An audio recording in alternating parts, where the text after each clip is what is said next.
بسم الله الرحمن الرحيم. Tetapi tetap ada effort untuk kepentingan mengangkat kedua tangan. Aukana akto atau cacat, dia nggak punya tangan, dia sudah mengangkat sedikit bahu sebagai simbol bahwa dia raf'ul yadain. Wa yustahabbu an yakuna kafuhu ilal qiblah, dan juga disunahkan posisi telapak tangan di dalamnya arahnya kiblat, tidak begini atau tidak begini, tetapi di dalam posisi mengarah kiblat, disunahkan. Wa yustahabbu kashful yadaini, dan disunahkan membuka kedua tangan, nggak menggenggam biar tanda kuat begini gitu, nggak disunahkan, tapi disunahkannya terbuka. Wa nashrul asabi, dan menyebarkan atau membeberkan jari-jari. Wallahu a'lam. Yang berikutnya, wawadul yamini ala shimal, meletakkan tangan kanan di atas tangan kiri. Jadi setelah takbir kemudian meletakkan tangan kanannya di atas tangan kiri.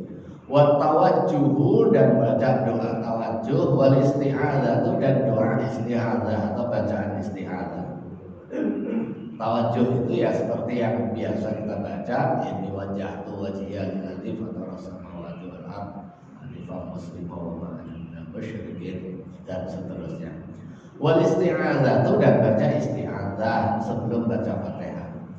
Yustahabbu ayyadha'a kaffahu al-yamin 'alal yusra, disunahkan untuk meletakkan tangan kanan di atas tangan kiri.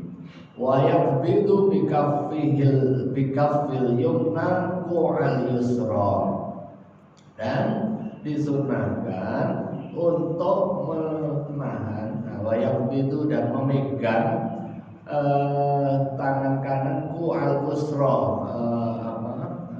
pergelangan yang tangan kiri. Sabata dzalika an fi'lihi sallallahu alaihi wasallam. Tata cara ini sebagaimana dilaksanakan oleh baginda Rasulullah sallallahu alaihi wasallam. Wa yakunul qabdu ala rasil kaffi wa awwalu sa'idil yusra, dan tata cara memegangnya ala rasil kaffi, atas ujungnya kaf, wa awwalu sa'idil yusra, dan awal sa'id ini posisi yang kiri, jadi pas posisi pergelangan. Wa qala al-Qaffal huwa bil khiyar baina bastil asabi'il yumna fi 'aradil mafsil wa baina nashriha fi sulbis sa'id. Dalam posisi setelah memegang, Imam Al-Qaffal memberikan penjelasan ada kalanya pilihan antara menjembrengkan tangan di pergelangan wa baina nashriha fi sulbisa, atau di dalam posisi yang sama merata. Wa yustahabbu ja'luhuma tahta sadrihi, dan disunahkan menjadikan kedua tangannya di bawah dada. Rawahu Ibnu Khuzaimah fi sahihihi. Kalau ada di atas dada gimana? Ya nggak apa-apa. Ada beberapa riwayat, ada yang posisinya di tengah, ada yang posisinya agak geser ke kiri. Gimana kok beda-beda? Bisa jadi riwayat yang disampaikan kepada kita itu berbeda.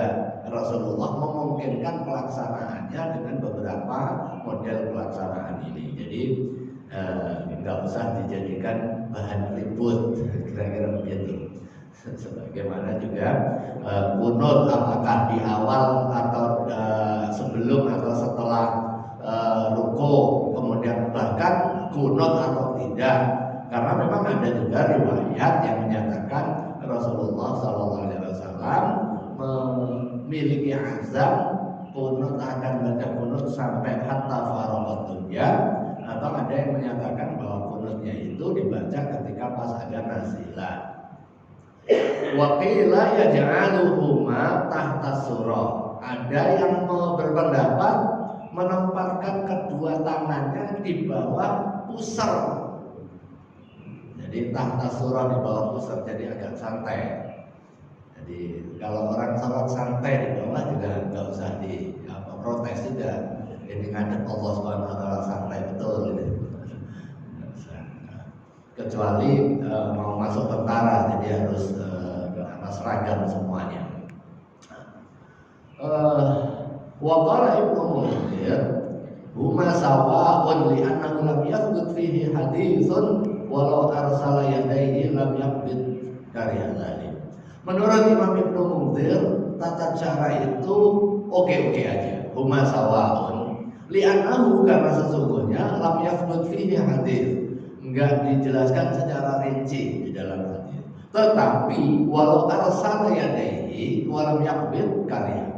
Tetapi kalau begitu takbir dia melepaskan tangannya nggak begini, itu makruh. Jadi Allah Akbar kan ada juga, tapi yang setelah pas takbir setelah itu ya udah santai aja. Kalau menurut Imam Ibnu Munzir, sekalipun nggak sampai membatalkan sholat, tetapi itu dibenci. Qalahu al-Baghawi, demikian juga dinyatakan oleh Imam al-Baghawi. Wa qala al-Mutawalli innahu zahirul madhab, lakin qala Ibnu Shabbagh an Syafi'i annahu idza arsalahu wa lam ya'bas fala ba'sa. Akan tetapi menurut Imam al-Mutawalli ada juga naqala Ibnu Shabbagh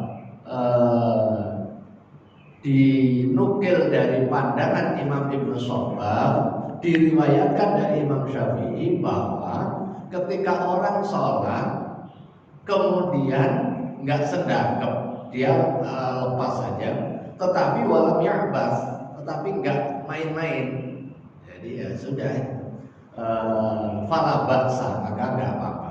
Wa 'allahu Syafi'i bi anal maqsud taskinu yadayhi, karena menurut Imam Syafi'i kenapa dia bersedekap, al-maksud yang dituju taskinu yadayhi, menenangkan kedua tangan biar nggak bergerak banyak. Bal naqala at-Tabari qaulan innahu yustahab wallahu a'lam. Wa yustahabu an yaqula aqibat takbiratul ihram, dan disunnahkan untuk berkata di dalam mengiringi takbiratul ihram, artinya setelah takbiratul ihram itu at-tawajjuh tadi, Allahu akbar kabira walhamdulillahi katsira subhanallah bukratan wa asila. Inni wajjahtu wajhiya lilladzi fataras samawati wal arda hanifan musliman wa ma ana minal musyrikin. Inna sholati wa nusuki wa mahyaya wa mamati lillahi rabbil alamin la syarika lahu wa bidzalika umirtu wa ana minal muslimin. Itu juga dari ayat Al-Quran ya. Rawahu Muslim, diriwayatkan dari Imam Muslim. Ini hadis sahih. Kalau ada bacaan yang lain gimana? Ya boleh. Yang pertama ada riwayat yang di luar bacaan tawajjuh ini. Kemudian bacaan ini hukumnya adalah sunnah. Min riwayat Ali radhiyallahu anhu alaihi salatu wasallam, kana idza istaftaha shalah kabbara tsumma qala wajhtu wajhi.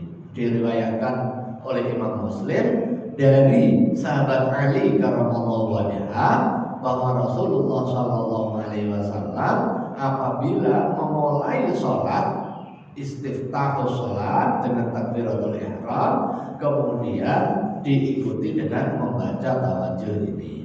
Illa anna musliman ba'da qauli hanifan laisat fi riwayatin Muslim bal zadaha hibban fi sahihi. Tetapi di dalam riwayat yang lain ada penambahan tadi, hanifan muslimah wa ma'ana minal musyrikin. Wa ma'ana wajjahtu wajhi qasadtu bi ibadati. Pengertian bahwa ini wajjahtu wajhi ai qasadtu bi ibadati. Saya mengajar ibadah ini lillahi ta'ala. Saya fokuskan aktivitas ibadah ini adalah lillahi ta'ala. Karena sholat itu bagian dari ibadah mahdoh. dipersyaratkan adanya niat, dan tata caranya juga sudah bersifat given, nggak bisa kita melakukan inovasi. Yang berikutnya wal jahru fi maudhihi wal israru fi maudhihi.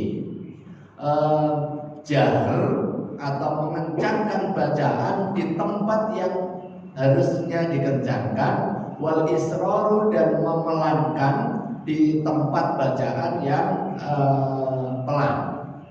Kemudian wa ta'minu dan membaca amin yang juga dijaharkan pada saat jahar dan juga dipelankan pada saat pelan. Al-jahru bil qiraati fi subhi wal awwalataini minal maghribi wal isya'i mustahabbun lil imami bil ijma'il mustafad min naqlil khalafi anis salaf. Wa amal munfarid fa yustahabbu lahu aidan li'anna ghairu ma'murin bil insad. Menjaharkan bacaan al-jahru bil qiraat fi subhi di dalam salat subuh wal awwalataini dan 2 rakaat pertama minal maghribi dari salat maghrib wal isya'i dan salat isya mustahabun itu hukumnya sunnah lil imami bagi imam bil ijma'i dengan konsensus ulama al mustafad min naqlil khalafi anis salaf yang diperoleh dari proses transmisi keilmuan mulai dari orang dulu, mulai dari zaman sahabat, mulai zaman salaf, dari khalaf sampai khalaf ya. Proses transmisi ulama khalaf dari ulama salaf. Ini sebagai pengetahuan ya, sebelumnya ya kita pasti sudah mempraktekkan.